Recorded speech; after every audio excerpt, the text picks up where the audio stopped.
Shalom Aleichem viewers, spiritual peace rise upon thee. My name is Nicholas Mansfield. My channel is Islam versus Christianity versus Judaism. The subject of this material for a series of presentations I'm doing is all concerned with the prophet, the patriarch Abraham, his life from biblical and Quranic and Islamic sources, also from the traditions of Judaism according to the reports of Rashi. A portion that I covered previously concerned just a part of Genesis 11, but we are about to embark on a different section altogether, which is covered by the Quranic literature. And the parallel for this, as I've mentioned before, is a Genesis Rabbah, and we will have to, in another series, go over some of the details concerning purports for these matters and information that's not readily discernible to the average reader. But for now, I will present a narrative of Abraham in his youth, probably when he was late teens maybe, or early teens. It's hard to tell exactly how old he was in this literature.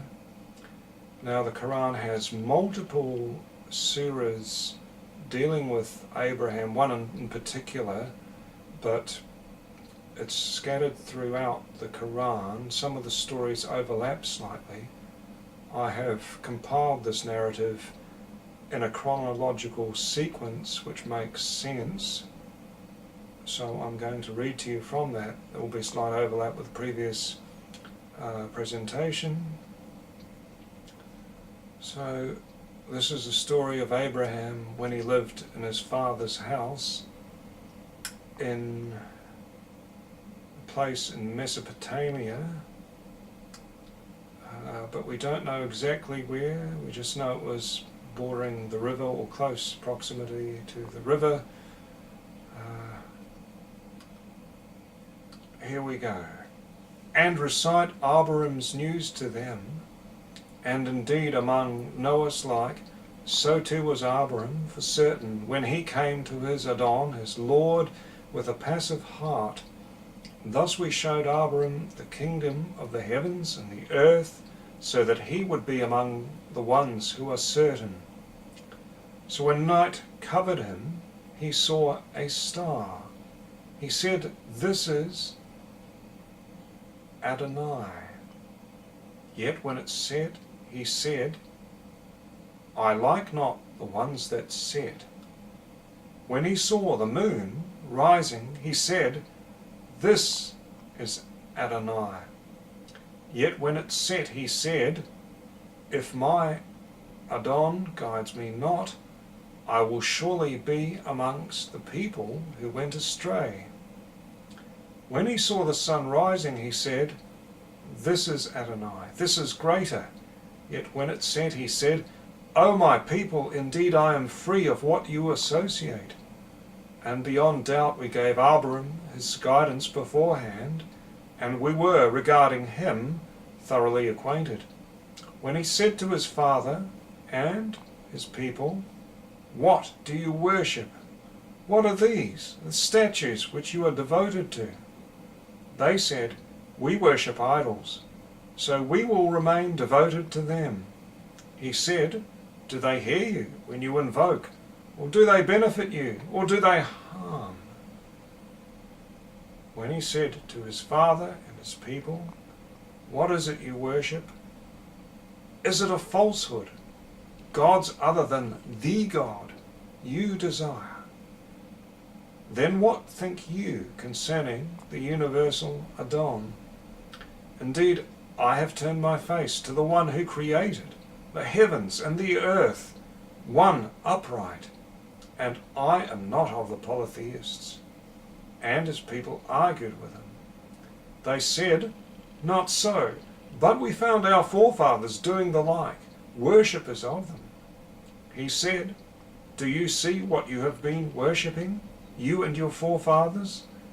Doubtless you are, as were you and your forefathers, in obvious error. They said, have you come to us with the truth? Or are you from those who play about? He said, not so.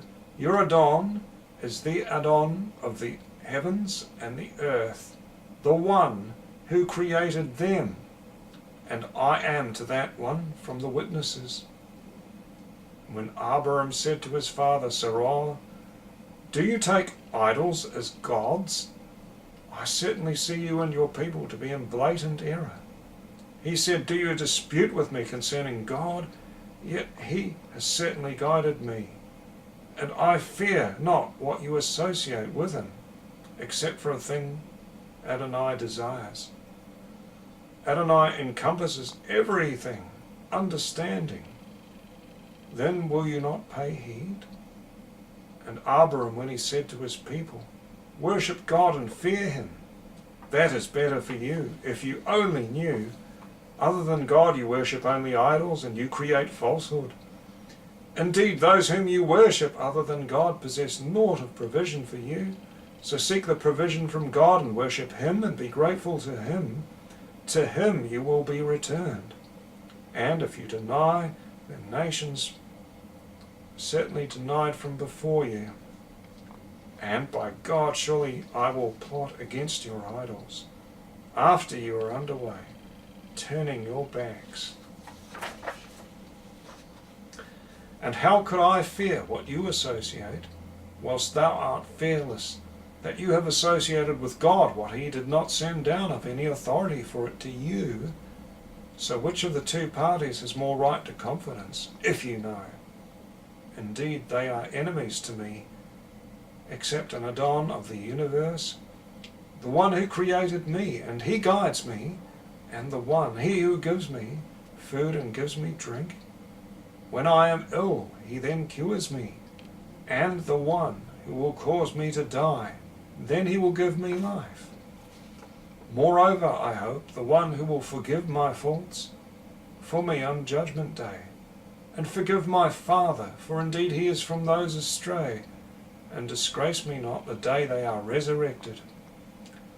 Then he glanced a glimpse at the stars, and he said, indeed I am sick. So they turned away from him, pulling back. It is not for those who believe that they ask forgiveness for the polytheists, even though they may be near of kin, after it has become distinctly clear to them that they are companions of the hellfire. And Ab-raam was not asking of forgiveness for his father, except through a promise he had promised him. But when it became distinctly clear to him that he was an enemy to God, he disassociated from him. Indeed, Ab-raam was compassionate, forbearing, and it is not for God that he lets a people go astray after the time when he has guided them, until he makes clear to them what they should fear. Indeed, God is the all-knower of everything. Those who have believed do not cover their belief with wrongdoing. Those ones have the secure confidence, and they are guided. And this, our line of contention, we gave it to Ab-raam against his people. We raise in degrees whom we desire. Indeed, your Adon is all-wise, all-knowing. Adonai, grant me wisdom, and unite me with the righteous, and grant me an honourable mention among those hereafter, and make me of the inheritors of a paradisaical garden. Then he turned to their gods and said, do you not eat? What is with you? You speak not. Then he turned upon them, striking with the leading hand. So he made them smithereens, except the largest of them, so that they should return to him. Then they advanced towards him, hastening. They said, "Who has done this to our gods? He is certainly of the wrongdoers." They said, "We heard a youth make mention of them. He is called Ab-raam."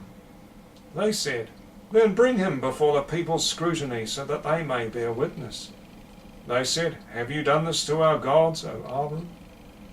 He said, "No way someone did it. This one here, their chief. So if they speak, ask them." So they turned back into themselves, then said, "You, in truth, are the wrongdoers, you." Then their heads were backtracking. "Indeed, you know these speak not." He said, "Then do you worship from other than God, what benefits you not one thing, and harms you naught? Do you worship what you carve, whilst God created you, and what you make? Fie to thee, and to what you worship from other than God. Then will you not use reason?" They said, "Incinerate him, and assist your gods, if you are capable." They said, "Build a structure for him, and throw him into the consuming fire." And they intended treachery for him, but we made them the least. We said, "O fire, be cool and protective for Ab-raam." And they intended a plan for him, but we made them the supreme losers. And naught was his people's answer, only that they said, "Kill him or burn him." Yet God saved him from the fire. Indeed, in that there are surely signs for a people who believe. And he said, "You have merely taken idols in distinction to God, desiring mutual affection in the life of this world," the illusionary world, the dunya. "Then, on the resurrection day, you will disown one another and curse one another, and your abode is to be the fire, and for you there shall not be any helpers." And mention Ab-raam in the book. Indeed, he was a man of truth, a prophet. Certainly there is a good example for you in Ab-raam, and those with him, except Ab-raam saying to his father, "Surely I may ask forgiveness for thee, but I have naught of power in anything from God for you. Our Adon, upon thee we place our trust, and to you we turn. And to you is the final return. Our Adon, make us not a trial for those who disbelieve, and forgive us, our Adon. Indeed thou art the Almighty, the All-Wise." When he said to his father, "O my father, why worship that which hears you not, and cannot see, and will not deliver any gain whatsoever to thee? O my father, certainly the knowledge has come to me of what came not to thee. So follow me, I will guide you on the level way. O my father, worship not the adversary, the Satan. Indeed, the adversary is disobedient to the most merciful. O my father, indeed I fear that a punishment will touch you from the most merciful. So you would be an ally to the adversary?" He said, "Do you shun my gods, O Ab-raam?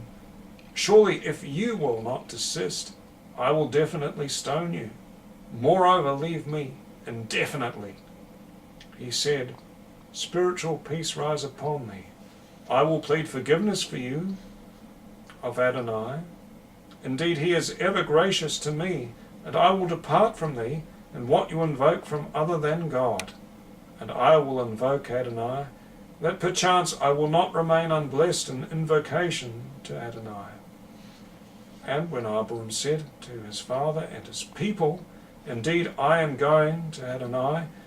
Indeed, I stand apart from what you worship, except the one who created me, and indeed he will guide me." And Lot believed in him. So he said, "Certainly I intended emigrating unto Adonai. Indeed he is the Almighty, the All-Wise." When they said to their people, "Indeed we are standing apart from what you worship, from other than God. We have disowned you, and between us and between you enmity has appeared, and the hatred evermore, unless you believe in God alone.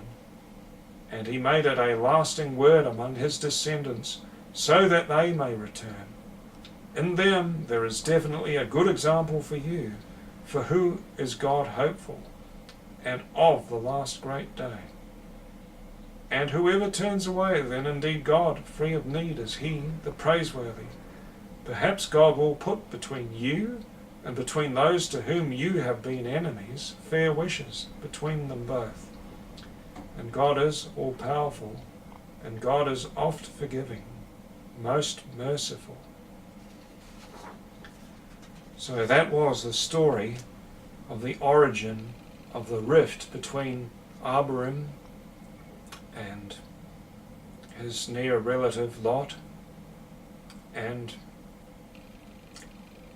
how they came to be separated from their people, because Ab-raam realized the truth that there was only one God, and he stood up for his belief, and he stood against the idols, and a great miracle was wrought for him that he survived their persecution. And they left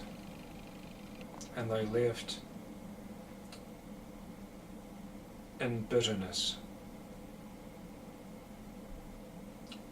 In the name of the God of Abraham, Jacob, and Isaac, in the name of Jehovah, who was revealed to Moses,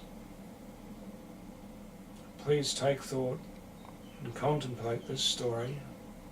Some of you will be familiar with the Quranic literature, some of you will not. But that is the story we have of early Ab-raam, who became Abraham. Amen.